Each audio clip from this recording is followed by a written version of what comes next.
Well, good evening, everybody. Ken Johnson is here with you, and we are talking this week about severe weather.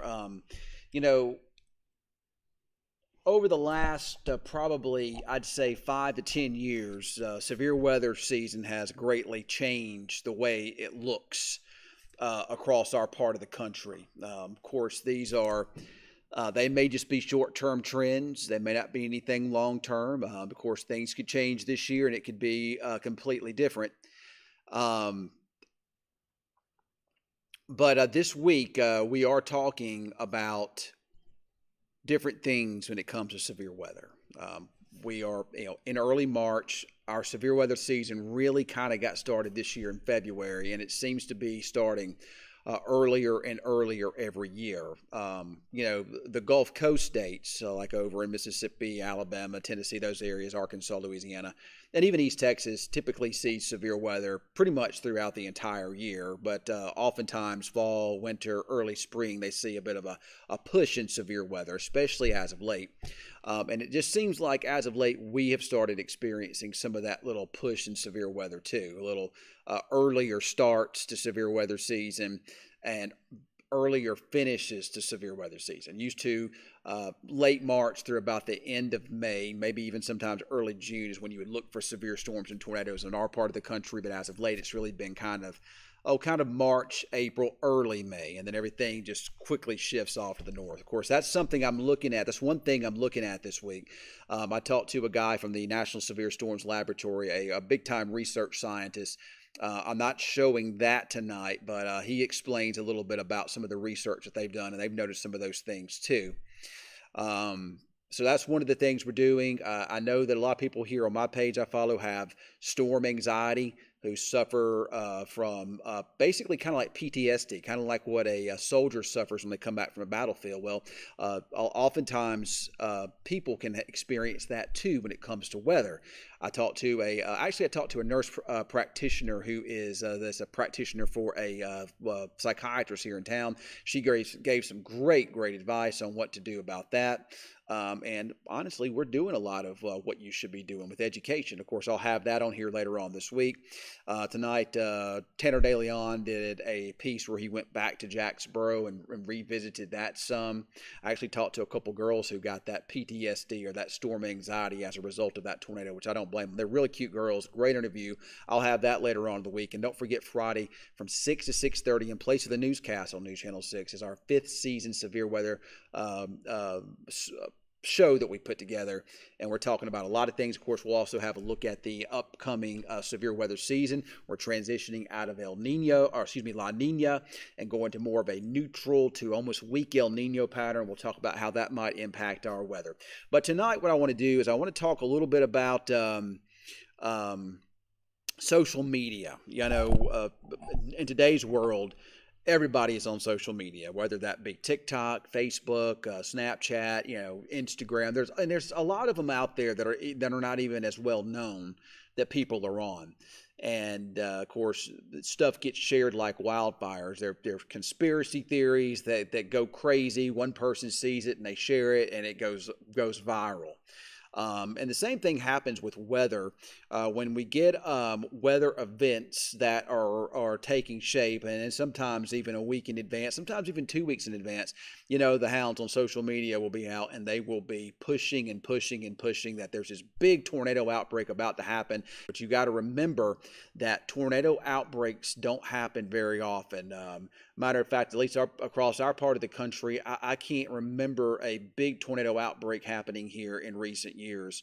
There's been some tornado events, but a big outbreak would be considered numerous storms producing numerous tornadoes, and that just doesn't happen. The last big outbreak that I can think of that hit the United States was probably back in 2011 in April, and that impacted a lot of the deep and mid-South. It did not impact us here. But of course, we know that it could happen, and that's why we have to be prepared for it. But it just seems like every time that we get a system that comes even anywhere close to producing severe weather, you're automatically seeing these scary posts that are getting put out there.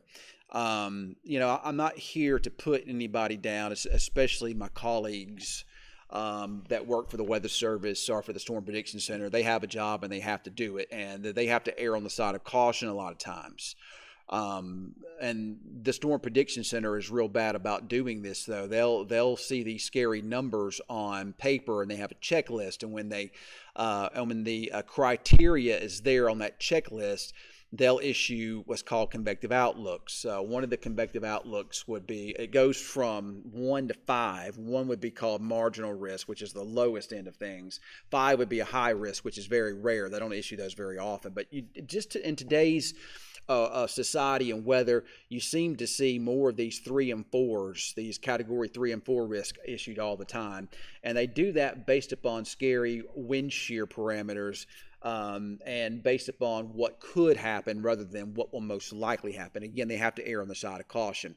But what happens is these people who make money on their Facebook pages, by the number of likes, the number of views, the number of shares, or whatnot, they see that, so they automatically sound the alarm. And by sounding the alarm, you're more likely to click on their page and view what they're having to say. Now, they claim that it's one of those situations where they're just trying to inform you and be ready for it. And there are probably some people that are out there that really do that. And I'm not saying all of these guys are bad. There's some good ones out there, but there's some people out there, again, they make their money off of social media. They have millions of followers. Some of them have hundreds of thousands of followers. And the more that you view and the more you share, the more followers they get, the more money that they make. So they're making money off of your storm anxiety is what they're doing. I'm not afraid to call those bozos out. I'm probably going to try to do less of it this year because you just can't beat them. You just really can't. And I'm going to show you a few little examples coming up here in just a few minutes. And I'm not going to stay on here for too long and ramble on. My wife says I ramble on and on way too much. So, but I will be on here and off here pretty fast this evening. I've got a dog at home that's sick. I got to go tend to, so hopefully she'll feel better. So I lost track of my thoughts there for a minute. But yeah, I'm going to show you some things to look out for because there are some keys here that you can look out for on social media when you want to be careful about getting on their site and trusting what they say. If I were to put a post out there side by side, a good example of this, and the first post says, there could be some strong thunderstorms tomorrow, maybe some downpours and some hail, maybe a little severe weather. Next to a post it says, big tornado outbreak coming. Which one are you more likely going to choose? You're going to choose that big tornado outlook probably coming. Most people will, not everybody. Some people might compare the two. Some people might say, oh, that guy's nuts right there. I'm going to go to this other guy. But there are people out there, a lot of people out there, especially those of you that suffer from storm anxiety, that will go to those Facebook pages and you'll hear all these terry terms about these strong tornadoes that are going to happen, these outbreaks that are going to happen, or it might be a big winter storm that's going to happen, or this big hurricane that's going to happen. And again, they do happen, but rarely are they these big events that are being touted by these social media guys. Again, I'm not slamming the Storm Prediction Center or the National Weather Service by any stretch of the imagination. Those guys do a great job. They have a job to do. They have to err on the side of caution. But a lot of these other people out there that are making money on it, they're not erring on the side of caution. So let's talk a little bit quickly about here. All right, so of course on social media, you got likes, you got follows, of course subscriptions would be YouTube. But here's some things to look out for that these guys are going to put there in big bold print, so you will click on it. If you see something like they're putting here, deadly tornado outbreak or historic tornado outbreak, that right there to me is a red flag. That tells me right there they're just trying to get you to view. And they're going to say a lot of mess on there too, in there to try to convince you that this is going to happen. So you're going to be scared out of your wits. You're going to start sharing this stuff, and it's going to go all over social media, and the rest is going to be history. And then after it doesn't happen, you're going to wonder what happened. Why was the weather people wrong? Why were you touting the weather up so much? Well, again, you got to be careful because a lot of these people who tout this up are these storm hypers. Something else to look out for, deadly winter storm, historic cold outbreak, historic winter storm on the way. I mean, there is a time and a place, don't get me wrong, for that kind of language. There is, in the rare events that they do happen. But again, what that does right there is it triggers your anxiety and it gets you scared. When I was a kid, I'd be scared of that. I can remember one spring break. There was on the news was talking about this big high wind, this big high risk that was coming in. I lived in Mississippi at this time, spring break. This big storm system. The news blew it all out. Going to be this big storm system coming in. All these big tornado outbreaks are going to happen, and I was scared to death. I did not sleep a wink that night. I had my weather radio. In Mississippi, our severe weather happened many times at night. You get those deadly tornado outbreaks over there at night. So I was terrified. And I remember a little line of wind and rain came through, and that's all it was. So I was scared for nothing. But again, you're going to see that historic hurricane about to hit, crippling ice storm about to hit. Again, time and a place for all that, but most of the time you don't get that kind of stuff. So that's why you have to be careful about what you trust. So what you should trust is somebody who has, and I'm not saying just me. I might not be your top preference, and that's okay. But somebody that's accredited meteorologist, most of the time will probably not tout up weather or not blow things out of proportion the way they should. I know there's some guys up in Oklahoma City that do it, but most of the time a good, strong meteorologist will not play up an event that does not need to be played up. A problem in TV, though, oftentimes, is the fact that a lot of these meteorologists that are at TV stations don't have confidence. They don't have enough confidence to forecast their own weather. So they just go on what the Weather Service says or what the Storm Prediction Center says. Again, they have to err on the side of caution. I tell the new people coming into my weather team, hey, be your own meteorologist. You've got a degree. You have the same information to look at. And, be your own forecaster. Find a way to put it to where people won't be so scared. Again, sound the alarm when you have to, but don't sound it when you don't need to. So, again, you got to watch out for those guys who are going to be touting up weather when it doesn't need to be touted up. But like I say, credited meteorologists are usually pretty good. People that don't hype up weather and tend to be the voice of reason, those are good people to trust. I can't think of anybody in our market here in the Northwest Texas, Southwest Oklahoma that overly hypes up weather. I can remember a guy when I first got here that was up at the ABC station that hyped up weather more than he should have. And I know there was another guy down the street not too long ago, and he was the world's worst about hyping up weather. That dude hyped up everything, and for no reason. So I can go back to a period back in, it was mid-May. It was probably 4 or 5 years ago. There was this high-risk event. The Storm Prediction Center went high risk for this area. And I'm gonna get off here after I get through telling this story. And I'll put on some questions here for you, and I'll try to answer a couple of them. Like I said, I've got to jet here in just a few minutes. But yeah, it was in May that Storm Prediction Center issued this big high risk. And I do admit, looking at the numbers were off the chart. We had everything, just about everything you needed. There was strong wind shear. We had a lot of tropical moisture in place. The instability was really high. The tornado parameters were through the roof. I mean, I admit I saw that, but we were missing something. And my biggest thing that I like to forecast with, and it don't always work out this way, is the don'ts oftentimes outweigh the do's.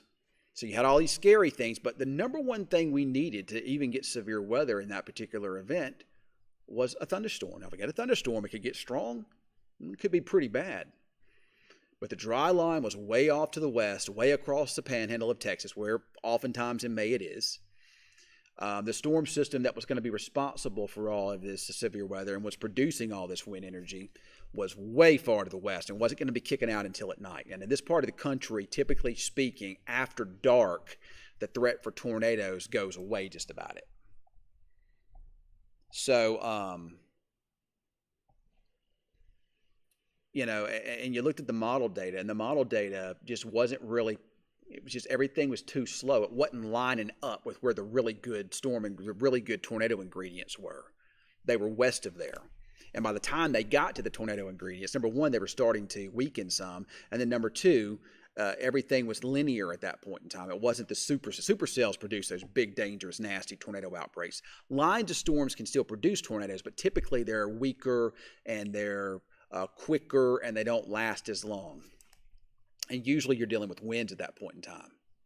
So everybody on social media that day was scared out of their wits. And I'm on social media saying, I don't know why, but there was an individual, it was another TV station that was really, really hyping this up. So I was, and I'm not trying to come off as being arrogant or cocky or anything like that. But I just got this. I get these gut feelings about weather, and they're not always right, but a lot of times they are. And in this particular event, I said I just don't think this is going to be anything to worry about. And I was slammed by these social media meteorologists. I was weather people on these social media platforms. Oh, the Storm Prediction Center is saying high risk, historic tornado outbreak. What are you crazy? Don't listen to this guy. He's an idiot.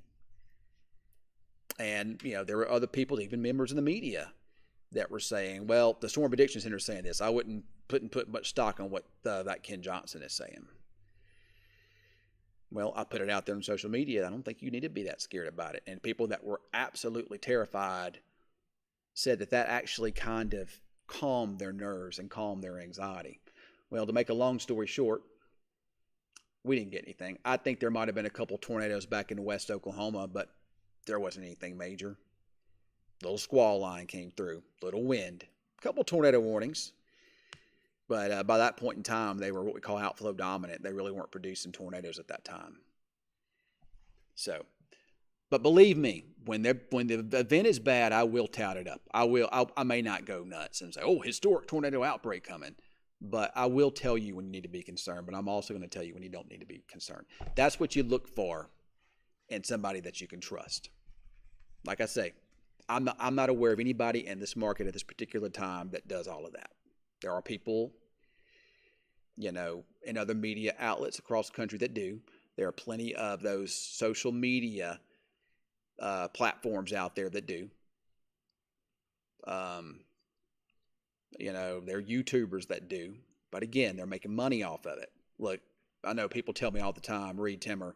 Look, Reed is a great guy. He is a fantastic guy. He never meets a stranger. He's an awesome meteorologist. But, that's how he makes his money. Through social media. And like I say, he's a good meteorologist, but he's also a businessman too. So, all right, so let's answer a couple questions here. I don't like I have any questions really. Shane Eller says, I'm scared again. I don't know what you're scared of, Shane. Ain't nothing to be scared of this week. There's no weather coming in. I have a lot of stories to tell about Becca. A whole lot of stories. Well, I appreciate me being your number one guy. And I try to be my number. I want to be, my aim, my goal is to help you with this storm anxiety, is to not tout up weather that doesn't need to be touted up. It's to help you. It's to educate you. Education is key. That's why I go on these long explanations. And my wife says, you talk too much. Yeah, I do. But the education on social media is important. That helps you understanding it, and you can reason it in your mind better, and it helps lower the anxiety.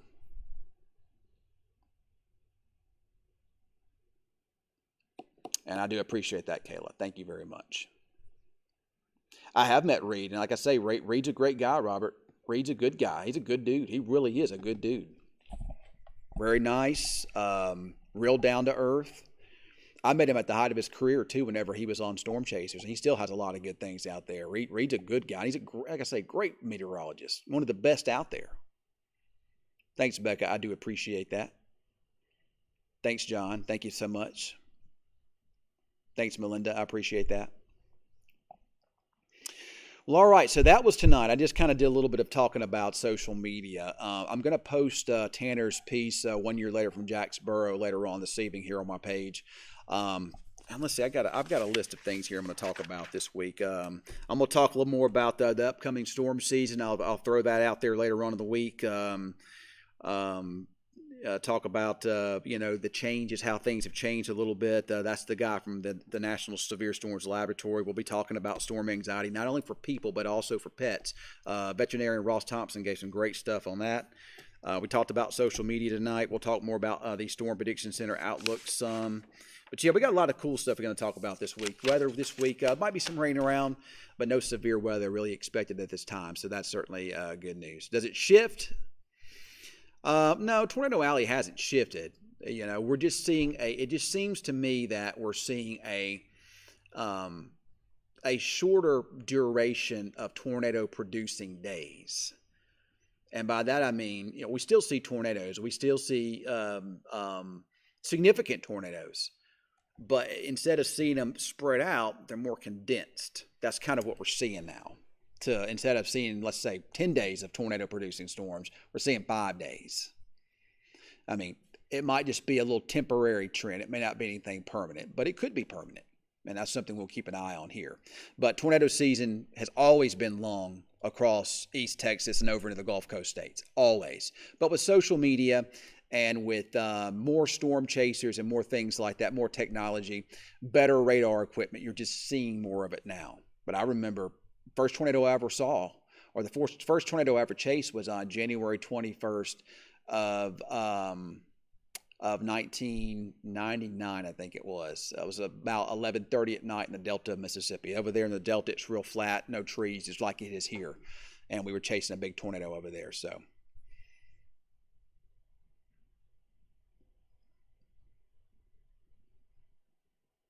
Yeah, Darren. I think Reed's going to be. He's all over it. Like I say, he's a good chaser too. Angie, I'm not ready to give away my secret yet on the outlook. You'll have to stay tuned for that later on this week. But it has been an early start. We've already seen some severe weather. So, all right, y'all. Well, I do appreciate y'all tuning in here. I appreciate y'all following me. Remember my social media platforms here: Facebook, YouTube. That's where you find me at. I'm on TikTok some, but I don't have access to be able to do TikTok lives via my computer. I have to do it on my phone, so I don't do those very often. I like TikTok, but it's more of an entertainment thing than anything else. To me, these are better platforms to get out information, although I'm not crazy about Meta anymore. I still think YouTube's the best, but I don't have a lot of followers on there yet, so I can't do, and I'll never do just strictly YouTube. We'll do YouTube and Facebook. I'd love to be a collaborator there on your podcast, Ryan. So we talk about. I'm going to start one too, coming up here before too much longer. So I'd love to collaborate with you some there, Ryan. We talk about sports, whatever it is you want to talk about. So. All right, I'm going to go and get a bite to eat, and I got to take my little dog Miley. She's my little small golden retriever. I got to get her to the vet. I think she's just kind of something just a little bit off. I don't think it's anything too serious, but I'm going to try to get her seen about this evening so we can sleep good. We get a little nervous when it comes to our dogs. So, all right, everybody, y'all have a great night, and be on the lookout for all of our good stuff this week. Remember, we air these pieces from during the 6 o'clock newscast this week, and then we'll have the 5th season from 6 to 6:30 on Friday night on News Channel 6. And I'll be posting these videos on my Facebook page, and I'll try to do something live with it too at some point in time, maybe on Friday. All right, y'all.